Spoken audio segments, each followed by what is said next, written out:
አባ ግርማ የሆነ ልክ ሲወራባቸው ያው ቤተክርስቲያን ምናምን ይረዳሉ፣ በህዝብ ምናምን ያበላሉ።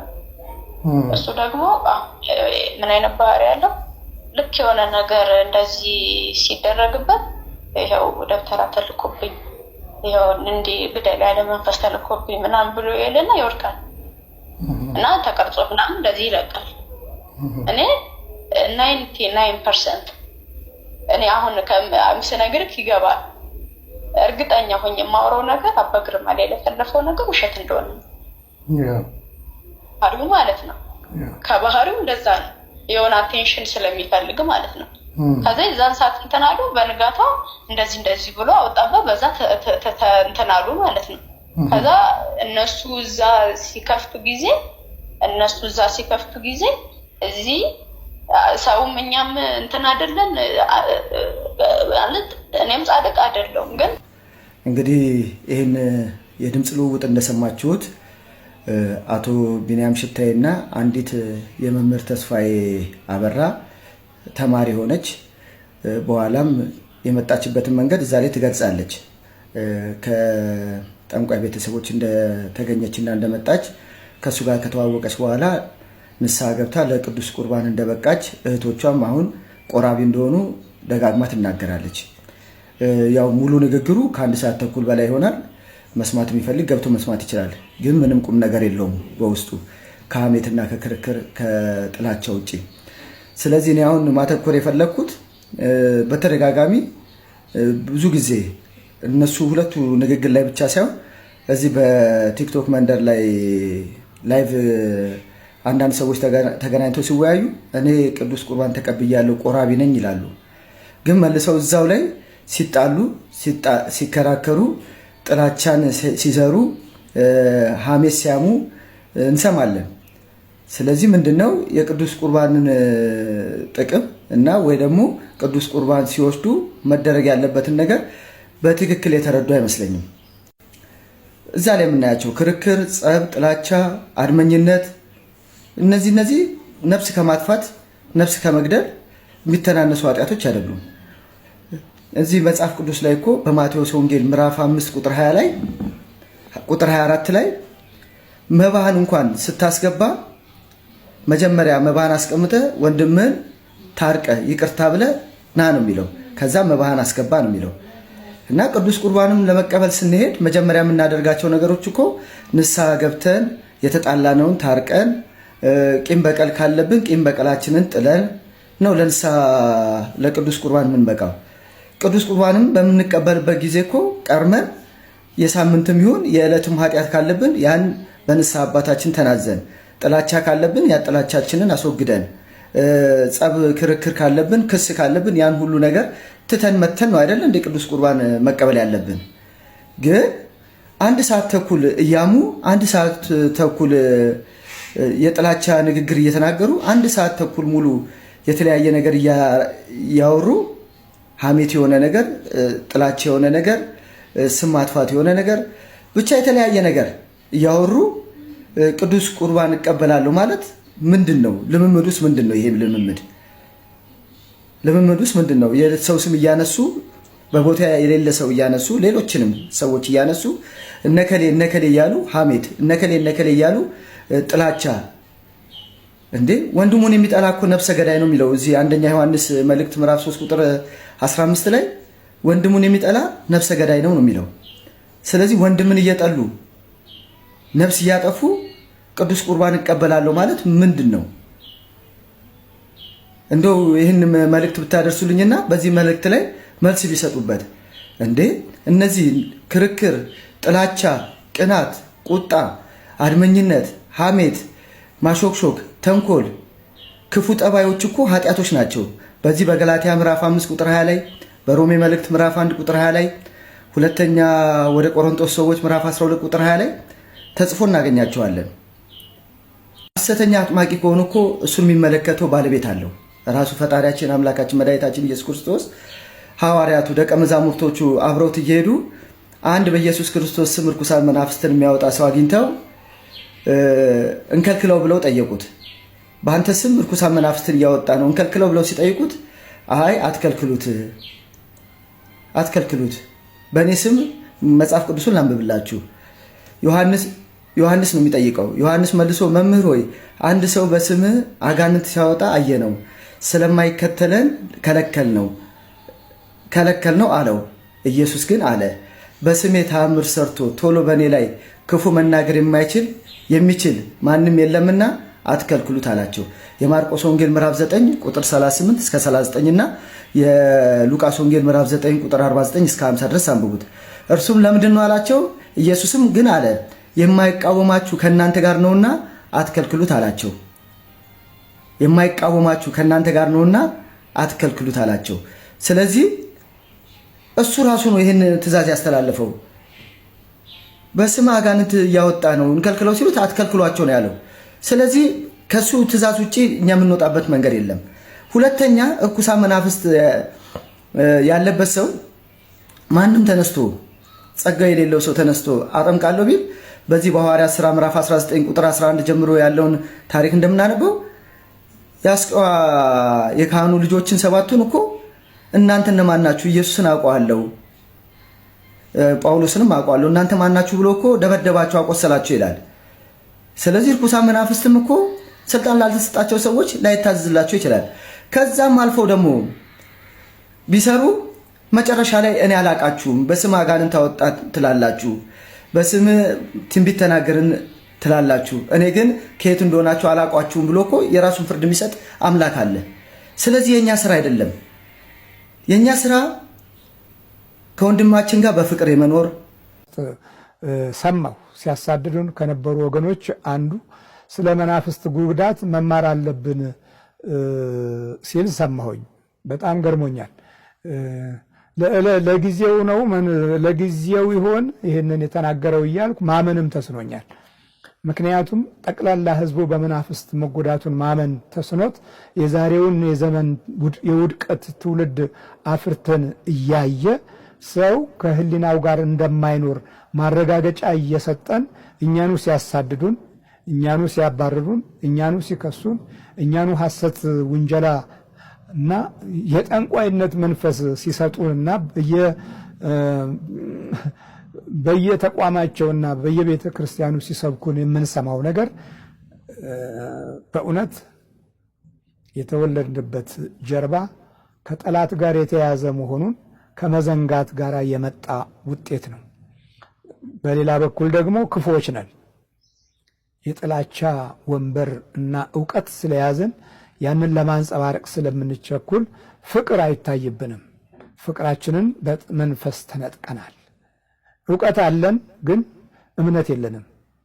በእምነት ስናገለግል ደግሞ ዕውቀት የላችሁም ብለው ያሳድዱናል። ወይ ጉድ! ግራ ተጋብተናል። እግዚአብሔር ምሕረቱን ያብዛልን። ስለዚህ ራእይህን ይከለክልብሃል፣ መገለጥን ይከለክልብሃል። መገለጥ የእምነትን ትልቅ ሞገስ የሚያበረታ ነው። ያዕቆብ ወደ ተስፋው ትውልድ እንዲጓዝ የረዳው ለብቻው ተኝቶ ድንጋይ ተንተርሶ እግዚአብሔርን አምኖ በወደቀበት ጊዜ ራእይን አሳየው። ሰማይ ተከፍቶ የእግዚአብሔርን ክብር ከቅድስት ድንግል ማርያም ከተስፋው ቃል ጋር እንዲገናኝ መላእክት ሲወጡና ሲወርዱ እግዚአብሔር ከላይ በመሰላሉ ላይ ቆሞ አየ። ያ በሕይወቱ ተተከለ። ዛሬ ያንንም እኛ እንማረዋለን። የመገለጥ ተልእኮ ነው። የመገለጥ ተልእኮን ስናገኝ ራእያችን በውስጣችን ይቀመጣል። ዛሬ በውስጣችን የተቀመጠው አይነ ጥላ ነው። በየት በኩል ተስፋችንን እውን ያርግ? ስለዚህ ራእይህንም ይከለክላል። ራእይ የሌለው መሪ ሁል ጊዜ ጨለማን፣ ሞትን፣ ውድቀትን እና ችግርን፣ ስቃይን፣ ረሃብንና ድቀትን የህይወቱና የኑሮው ጓዳ ያደርገዋል።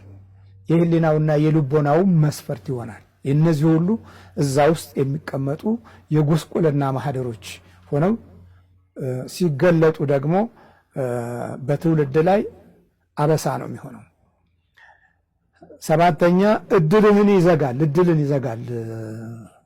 አይነ ጥላ እድልን ይዘጋል። መልካም እድልን መረጠች አይደል ያለው ቅዱስ ሉቃስ። ማርያም በመድኃኒታችን በኢየሱስ ክርስቶስ እግር ስር በመቀመጧ መልካም እድልን መረጠች እኮ ነው ያለው።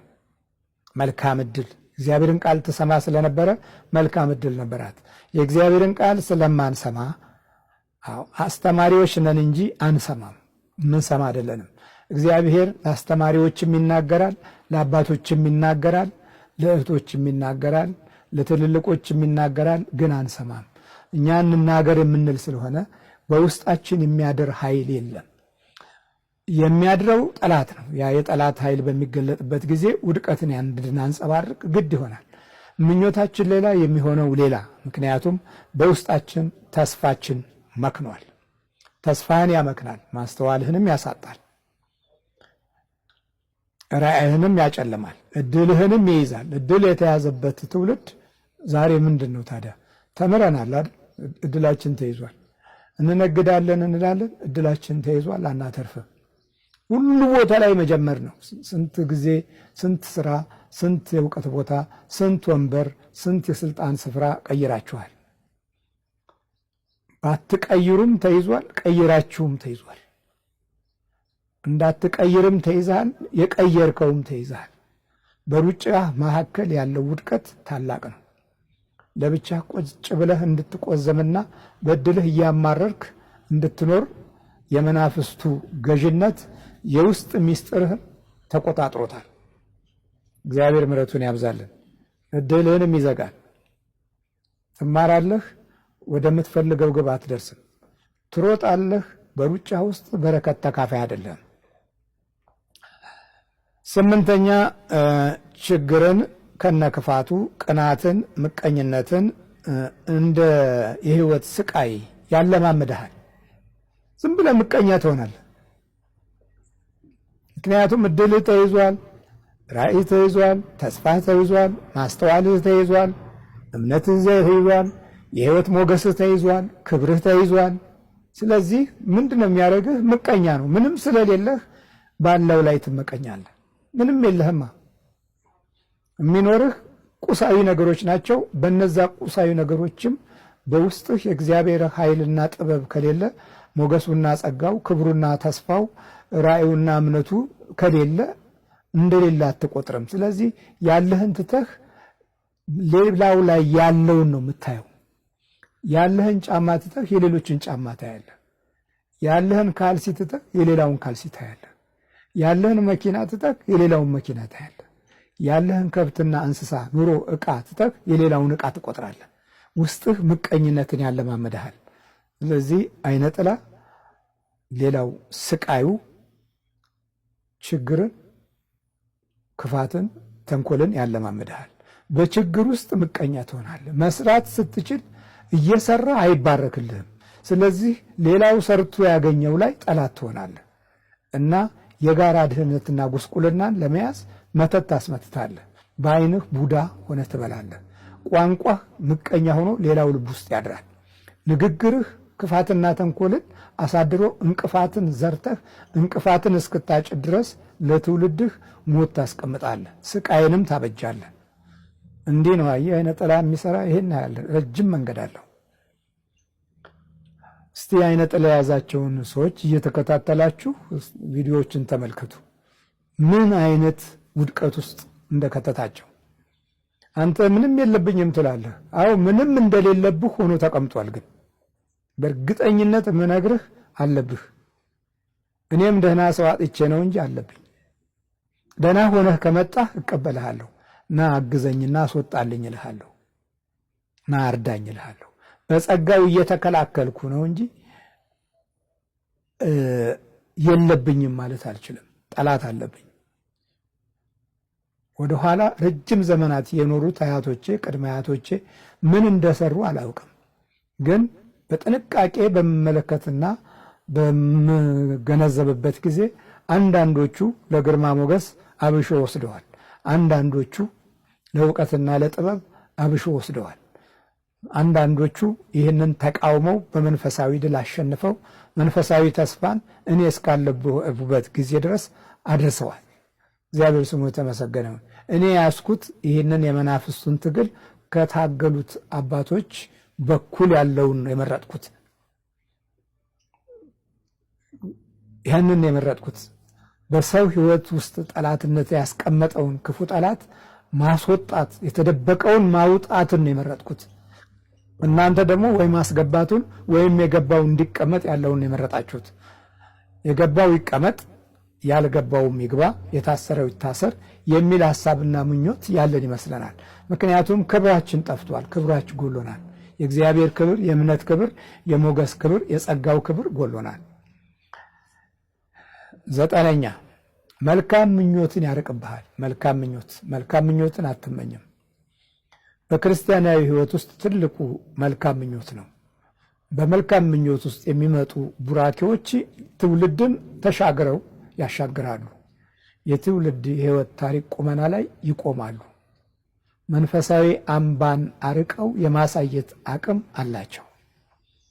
መልካም ምኞት መባረክን የሚያካትት መንፈሳዊ ተስፋ ነው። ስትባርክ መባረክን ልብ ውስጥ ታስቀምጣለህ። እስቲ ማንኛችሁ አባቶች ናችሁ ልቦና ውስጥ እንድትቀመጡ እድል ያገኛችሁት? በየትኛው የፍቅር መንፈሳችሁ ነው ልቦና ውስጥ ለመቀመጥ እድል ያገኛችሁት? ስንቀርባችሁ ሐሜት ነው የምታስተምሩን። ስንጠጋችሁ ተንኮልንና ጥላቻን ነው የምትገልጹልን። ችግርንና ውድቀትን ነው ሁሉ ጊዜ የምታበስሉልን።